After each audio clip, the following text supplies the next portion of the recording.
नमस्कार। आज के तकनीकी दौर में दुनिया में किसी भी जगह को ढूंढना कितना आसान है। इस काम के लिए हमारे पास Google maps, GPS, location sharing जैसी न जाने कितनी सुविधाएं उपलब्ध हैं। पूरी दुनिया में कौन सी जगह कहाँ है, कौन सा देश किस दूसरे देश के पास है, कोई शहर आखिर कितना बड़ा है, ऐसी सभी बातें मैप्स यानी नक्शों में देखकर आज मिनटों में मिल जाती हैं। लेकिन यह अंदाज़ा करना बेहद मुश्किल लगता है कि हज़ारों साल पहले के लोगों को जब एक इलाके से दूसरे में जाने की ज़रूरत पड़ती होगी तो वो आखिर क्या करते होंगे।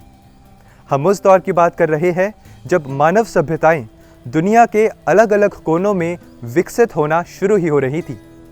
हज़ारों साल पहले उस समय उन लोगों के पास एक जगह से दूसरी जगह जाने के रास्ते समझने के आखिर क्या तरीके थे। पहल के आज के एपिसोड में हम ऐसे ही एक दिलचस्प खोज की बात करेंगे। इस खोज के बाद से पूरी दुनिया हैरत में है।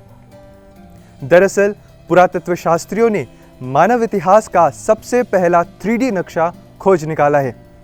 चौंका देने वाली बात यह है कि यह नक्शा कोई 100-200 साल पुराना नहीं बल्कि 4000 साल पुराना है।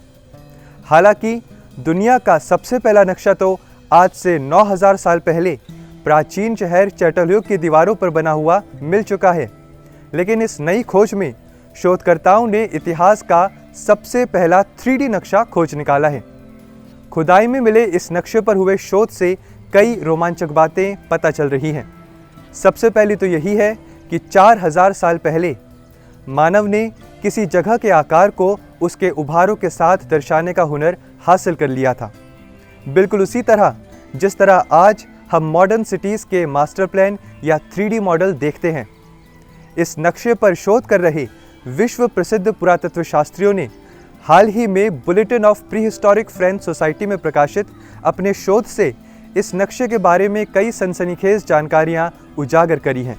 सबसे पहले यह जान लिया जाए कि यह नक्शा किस रूप में मिला, कब मिला और कहां से मिला, और इसमें दर्शाई गई जगह को ढूंढा कैसे गया।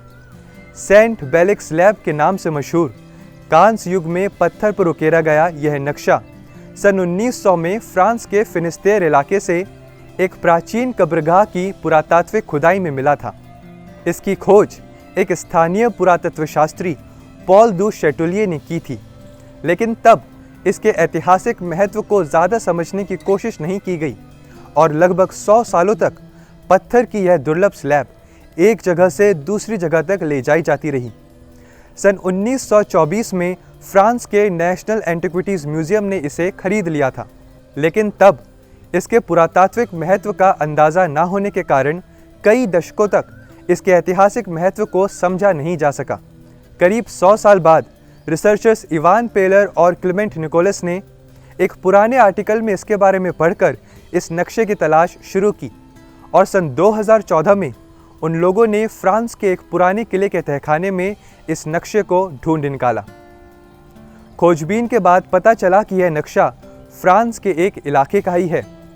यह बात इस तरह पुख्ता हुई क्योंकि इस नक्शे में जो नदी दर्शाई गई थी उसका सर्पिलाकार रूप फ्रांस की ओदे नदी जैसा ही था।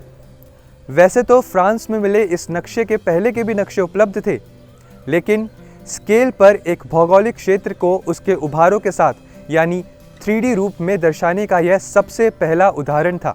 खुदाई में जब यह नक्शा मिला था तो शोधकर्ताओं ने यह भी जानने की कोशिश की कि यह नक्शा आखिर उसी जगह क्यों मिला। शोधकर्ताओं ने पाया कि वह जगह उस समय के राजा की कब्रगाह थी। अनुमान यह लगाया गया कि उस राज परंपरा के आखिरी राजा की स्मृति में उनके साम्राज्य को दर्शाने वाला वह साक्ष्य भी दफना दिया गया। हालांकि इस स्लैब में नक्शे वाला हिस्सा नीचे की तरफ रखा गया, जिससे कि उस पर बनी लकीरें हजारों साल बाद भी संरक्षित रहीं। बहरहाल इतिहासकारों और पुरातत्व शास्त्रियों ने अपने शोध को प्रकाशित करने के पहले बहुत से तथ्यों को वैज्ञानिक तर्कों के साथ पेश किया है। मसलन इस नक्शे में ओदे नदी के आसपास जिस राज्य को दर्शाया गया है वह 30 किलोमीटर लंबा और 21 किलोमीटर चौड़ा क्षेत्र है, और जिस पत्थर पर उसे उकेरा गया है वह 2.2 मीटर लंबी और 1.5 मीटर चौड़ी आयताकार स्लैब है, जिसकी मोटाई करीब 16 सेंटीमीटर है। इसी आधार पर शोधकर्ताओं ने इस नक्शे को पैमाने यानी स्केल पर बना हुआ माना।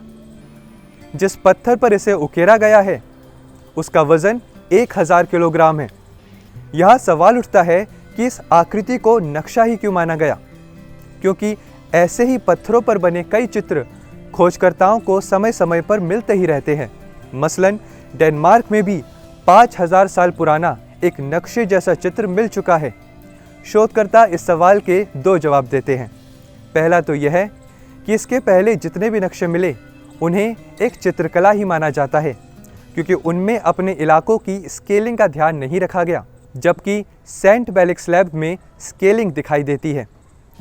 शोधकर्ताओं ने यह भी बताया कि इस नक्शे में जो लकीरें बनी हुई थी वो एक दूसरे से जुड़ी हुई थी। जब इसका अध्ययन किया गया तो निकल कर आया कि इस 3 डायमेंशनल नक्शे में ओदे नदी की वैली और वेस्टर्न फ्रांस के ब्लैक माउंटेन क्षेत्र को दर्शाया गया है, जिनमें ज़्यादातर लकीरें उस इलाके की नदियों के जाल को दर्शा रही हैं।